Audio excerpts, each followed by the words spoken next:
Following the invasion of Naboo, there was a lot of tension between core and outer rim Republic-held planets.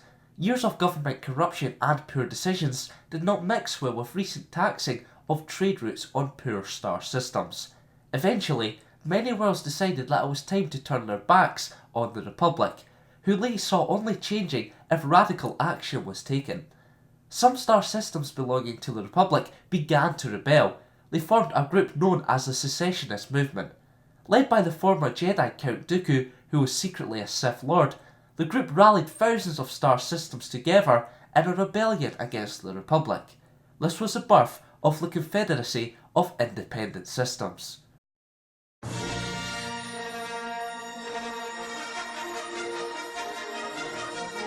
The Count Dooku presents Star Wars Lore Episode 97, The Confederacy of Independent Systems.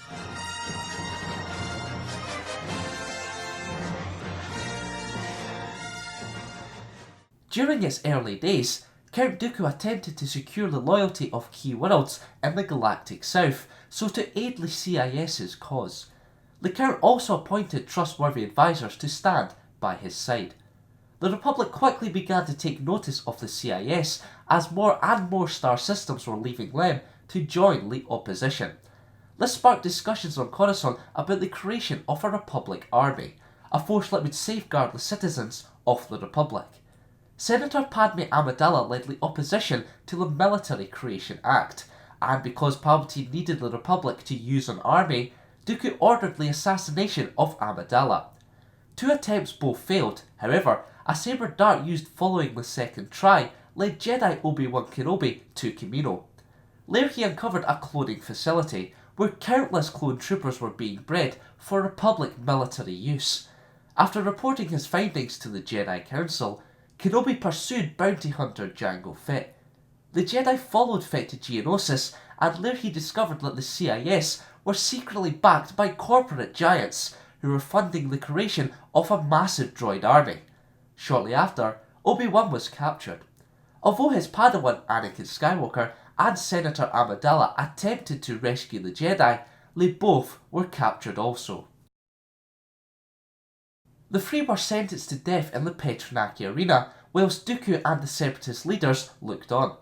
After the prisoners managed to outmatch the arena's beasts, they used some of their new droidicas to surround them. However, a Jedi strike team led by Jedi Master Mace Windu came to the rescue. The over 200 Jedi managed to hold their own against the droid forces, but were soon also surrounded. Dooku offered them the chance to surrender and have their life spared, but Windu rejected the idea. The droids prepared their blasters, but before they had a chance to destroy them all, Jedi Master Yoda arrived with the Republic's new clone army. The clones forced the droids to retreat from the arena, and a massive battle followed on the surface of Geonosis. The Separatist leader, Poggle the Lesser, #PrayerForPoggle, ordered his forces to retreat before he handed the plans for a powerful battle station to the Count, who managed to escape the planet. Although there were many casualties on both sides, the Sith plan had worked. The Battle of Geonosis began the Clone Wars. Not long after, the Confederacy turned a badly injured Kaleesh warrior into a cyborg. He was named Grievous, and Dooku chose to train him himself. The cyborg took on the rank of general and began commanding droid forces aboard the Malevolence, a powerful star cruiser. The beginning of the Clone Wars never went very smoothly for the CIS. They lost many battles to the Republic. One of their biggest losses early on was when Republic forces invaded Geonosis. Jedi and clone troopers managed to destroy a huge droid factory, very much denting the CIS's droid numbers. The Death Watch later teamed with the Confederacy in order to replace the Mandalorian government. As a token of the partnership, the Death Watch sabotaged many Republic targets. Later, the CIS planned to invade Kamino and destroy the cloning facility. This would halt the creation of troopers for the Republic, giving the Separatists the advantage. General Grievous and Asajj Ventress led droid forces in taking Tipoca City, but they were defeated and had to retreat. This was yet another defeat for the CIS. With the war raging on, countless lives were being taken.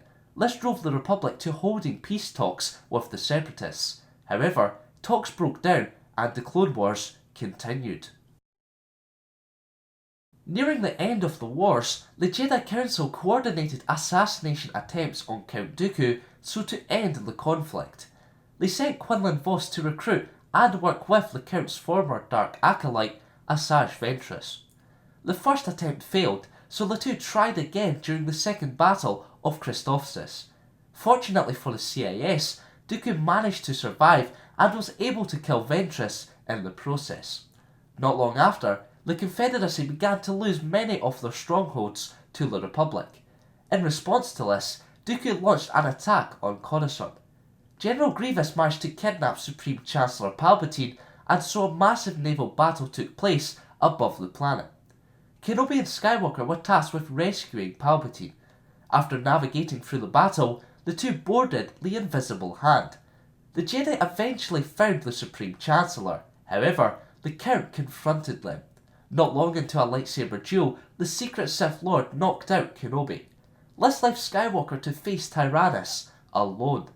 Although Anakin was easily defeated by Dooku during the Battle of Geonosis, the youngster was more powerful.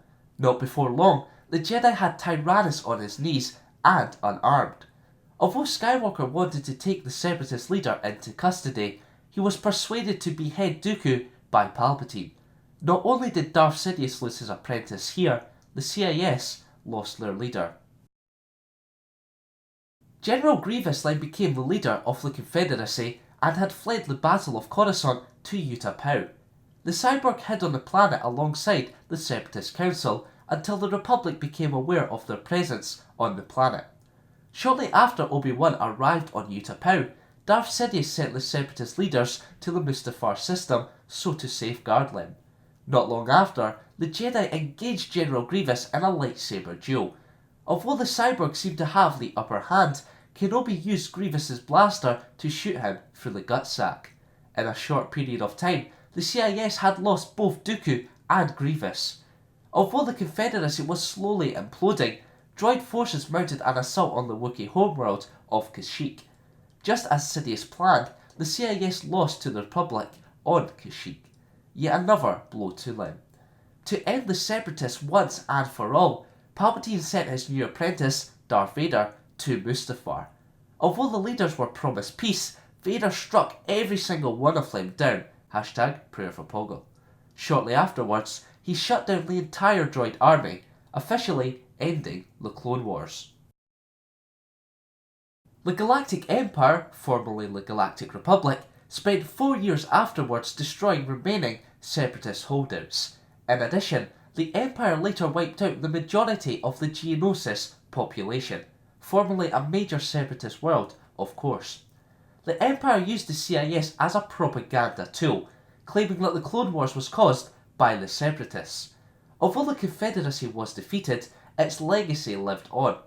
Its weapons and technology were used by pirates and mercenaries, whilst the rebellion used many of its tanks and other droid vehicles. Perhaps the biggest part of its legacy was the construction of the Death Star, something Count Dooku and many in the CIS helped design. Now it's time for this week's question. Do you think the CIS would have defeated the Republic if Darth Sidious was not involved? Let me know in the comments below. Personally, I think they may well have. It only really failed because Palpatine was sabotaging its efforts nearing the end of the Clone Wars. Remember to vote for next week's episode by liking one of the 3 comments below, and for more Star Wars lore, keep locked here to the King's Den. Hello everyone, Zenzik here, and today I'm just going to give you free facts. Facts? No, it's not facts. I'm actually going to give you free tips, that's what I'm looking for, on how to survive in Fallout 4 if you're a noob like myself. This was the birth of the Confederacy of Independent Systems.